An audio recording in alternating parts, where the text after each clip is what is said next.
Hello everyone, welcome back to Hand in Killer7 as we continue to pore over this book that kind of explains some things about Killer7. I mean, it gives us some information and some facts.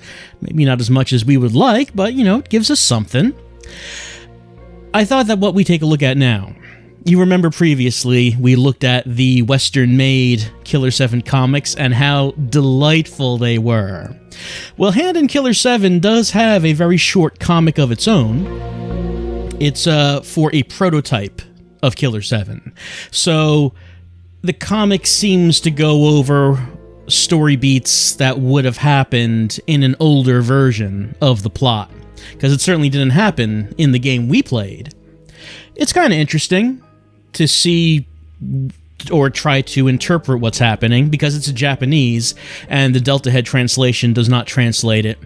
There's not much text to go on. You could pretty much figure out what's going on just by looking at it, so I thought we'd take a look at it. Before we do, however, a couple other pages I wanted to look at beforehand are these. These pages come before the comic, and these seem to be illustrations, storyboards of, again, an earlier version of Killer7. Let's get a close-up on the left page. Oh yeah, there we go. Garcian staring into our eyes. It looks like he's taking off a pair of sunglasses, and his eyes are glowing. Now, of course, Garcian does have the ability to see the Heaven Smiles, and in the game he uses the Vision Ring to do this.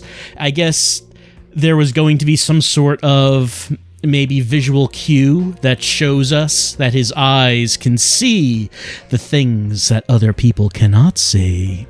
Maybe that's what that is. Let's go up to the top.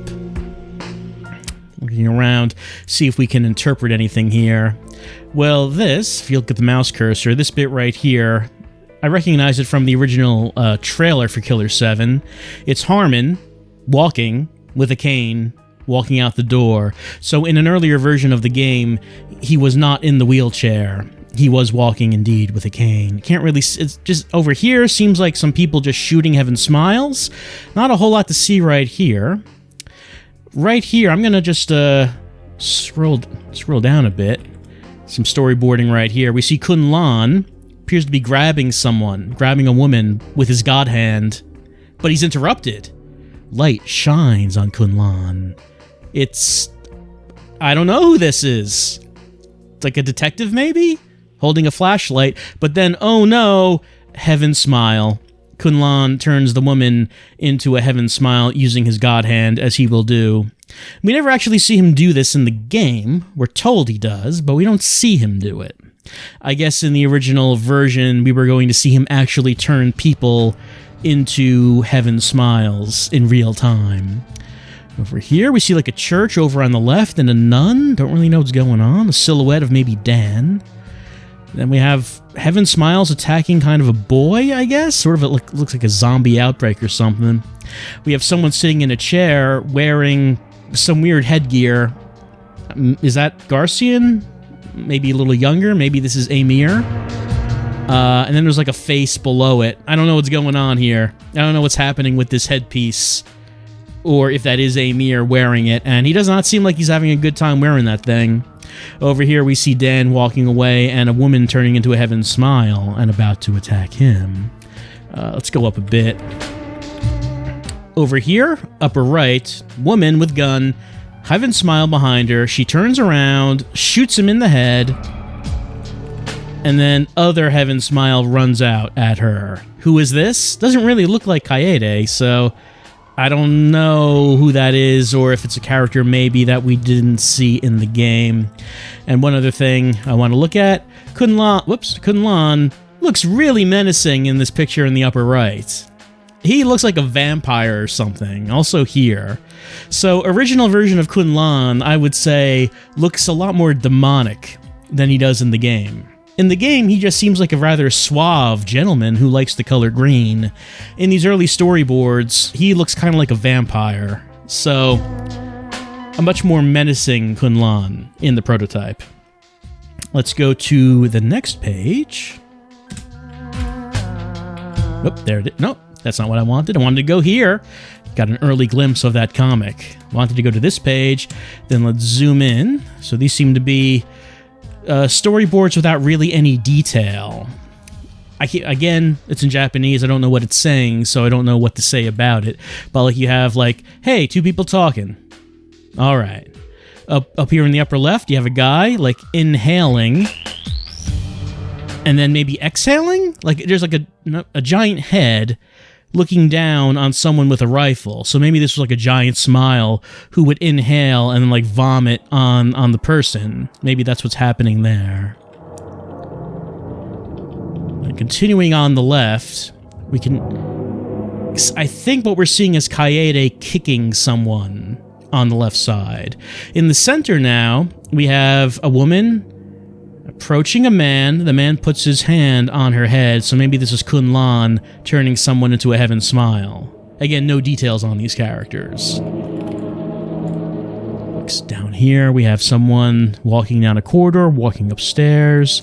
Over here, there's like an arrow pointing at an eyeball, I guess, and dead body. Over here, bullet, going real fast, car driving by, bullet about to hit this guy, man catches bullet and drops it like it was nothing. Like it was nothing! I don't know who this is supposed to be, if this is Dan or what.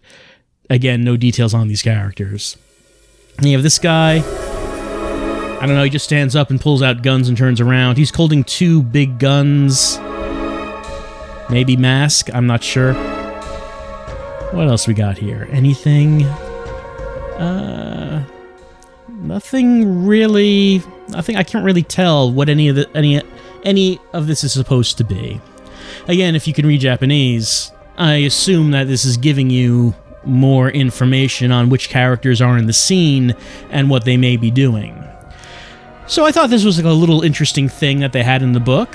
I would like it if, you know, they had clear images of all of the storyboards from the earlier version of Killer7 that they could have showed us, instead of showing us in this very stylized way. I would have been interested in seeing a more straightforward presentation of this stuff, because this stuff is interesting. Seeing how they, planned out the scenes, and seeing what scenes were originally going to be in the game but were not. And speaking of scenes that were originally going to be in the game but were not, that takes us to the comic itself. 2 pages, that's all. Not actually illustrated, it's just, it uses models from the game. Not like a whole lot of text either. But there are some sound effects that we can look at. Anyway, let's start this comic. What's in it? Prototype of Killer7. We see... Oh, by the way, going back to this reads from left to right. I'm not sure why. Actually, the entire book reads from left to right. Even though it is Japanese, from Japan, it does not read from right to left. So, I don't know. It just reads left to right. So... First panel, we see a scene that we saw in the game. It looks like it's outside Curtis's house. Garcian is kneeling down by Mills's car. Mills and Garcian are talking. This was where Garcian apparently picked up a dead child's body outside of Curtis's house in the game, right before we go into Curtis's house to try to kill him. Don't know what they might be doing here, but it looks like the same scene. Next, the men get into the car.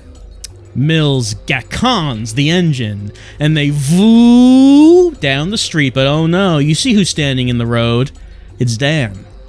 And Dan is separate from Garcian. So this doesn't happen in the game. Dan is a separate person who is standing in the road. Garcian and Dan, they see each other. So does Mills, and Mills kicks the car. I guess that is coming to a screeching halt, is what we will call that.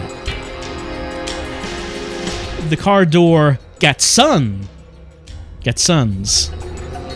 That's the sound of a car door slamming, maybe? I guess you could call that GACON. Kind of, all right.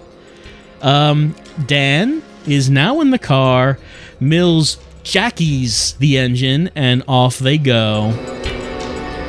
Dan's talking about 30-something. I don't know what. Can't be talking about much because this is not much text, these characters. So, mostly we're just looking at the pictures. These really small pictures.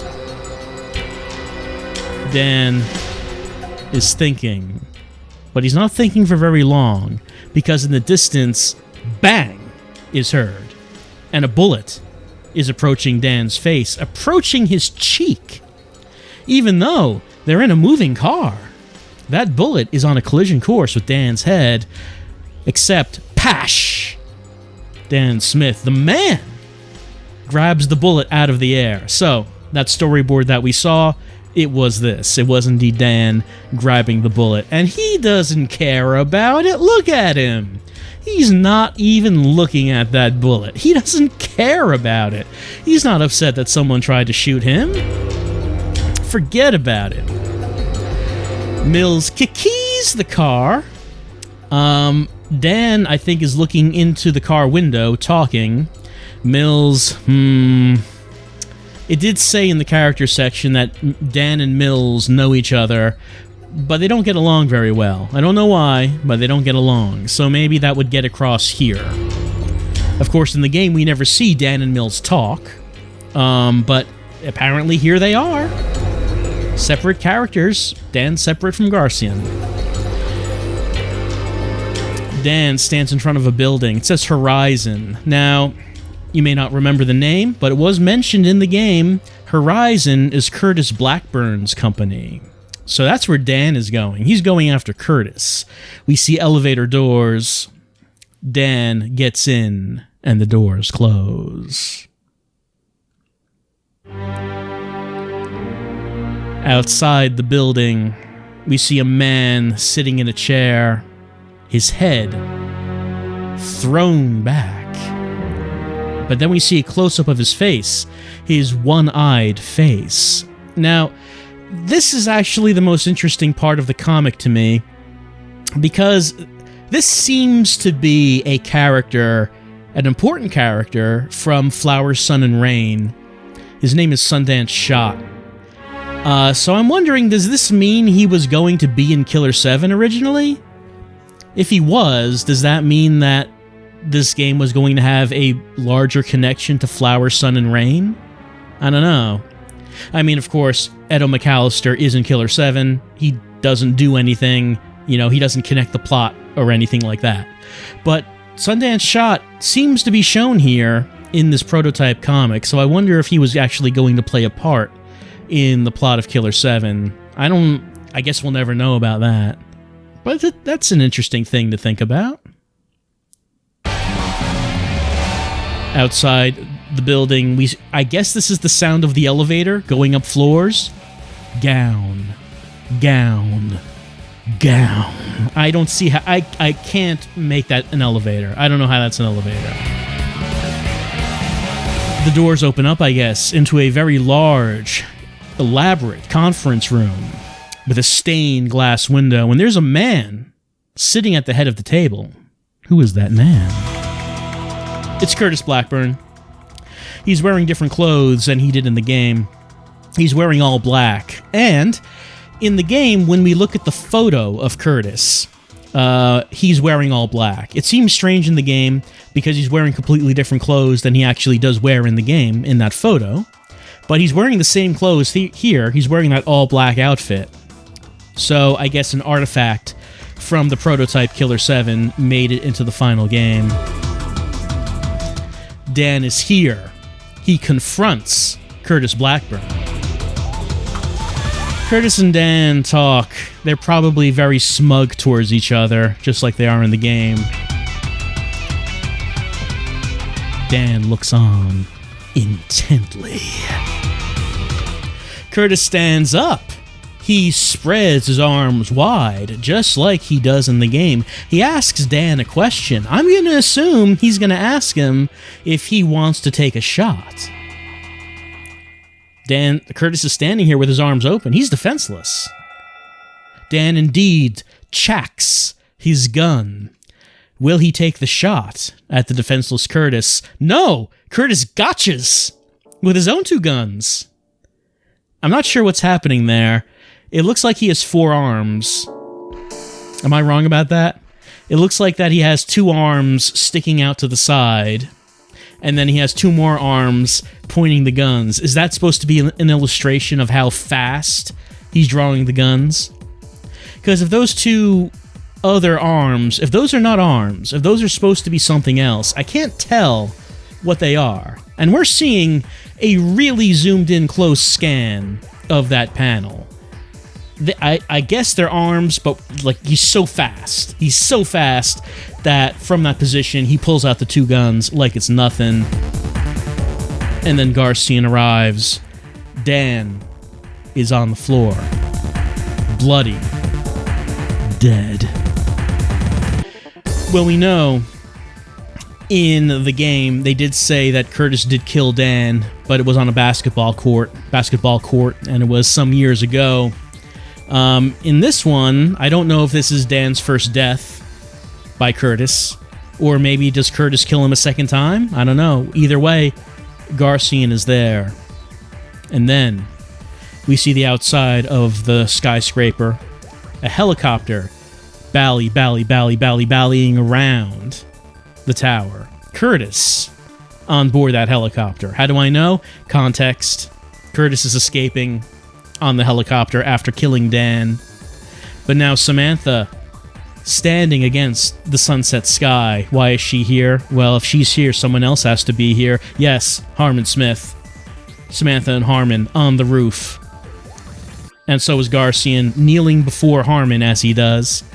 Oh, and Garcian and Harmon, separate people in this scene, which does not happen in the game. It did happen in the Western comic, though. You might remember there was a scene where Garcian saw Harmon talking to Kunlan, and they were separate people.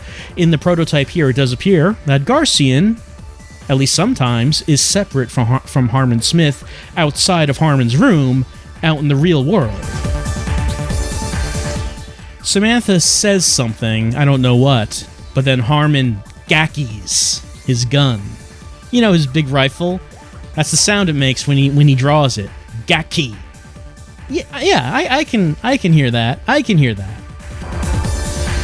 The helicopter continues to bally around the tower. He probably should just leave, but he is staying. It may be too late, because Harmon aims his gun. And we know Harmon does not miss. He aims his gun, and he dooms the helicopter. Blows it up. One shot. Harmon and Samantha look on, satisfied by their work. And there's Curtis, lying down on the roof of the building, blood on him and the roof, shot down in the helicopter. Harmon and Curtis talk. So Harmon and Curtis having some interaction in this prototype. Again, does not happen in the game, but apparently they have a conversation here. They talk. We see a close-up of Curtis. I don't know what they're talking about. It's probably something cool. This is probably a pretty cool conversation that's going on right now, if I would guess. Harmon says something, and then, oh my god, we see Curtis Blackburn's body, his lower half completely blown away. Blood smeared all over the roof. Curtis is obviously not going to survive this encounter. I don't know what that sound effect is supposed to be. I don't know what that's trying to get across. Like, Curtis himself would not be making a big sound like that when we see what happened to his body, so I'm assuming it's sort of like an orchestral sting, like in a movie. Even though it doesn't really make sense for a comic, I'm going to assume it's something like that. Dan, no longer dead, but alive, looks down at Curtis. I would assume Garcian resurrected him, as he will do. And Harmon and Samantha also look on, everyone satisfied with what happened. I guess? And that's it for the comic prototype of Killer7. Again, maybe some of you are able to understand what this comic said. The text is not complicated. And if you do know, I mean, maybe it gives you some understanding of what's happening. I'm not going to think that there's a whole lot else happening in this comic aside from Dan going to Curtis's company, having a shootout with him, losing. Harmon appears, shoots down Curtis, kills him. The end. There couldn't be much more to it than that, right?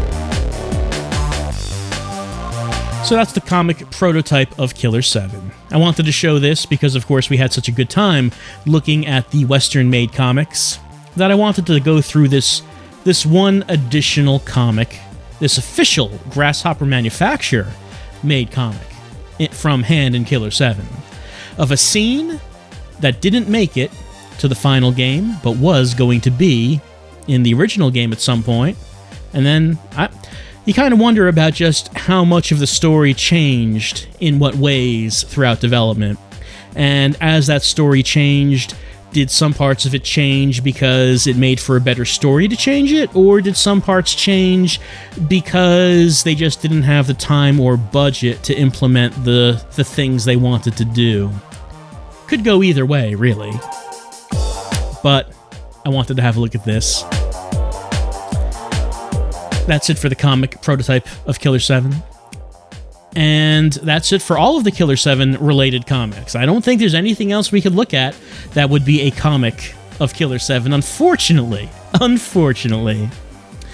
What we're going to do next time with Hand and Killer7, when we come back, is there are a lot of pages in this book that the Delta Head translation does not translate.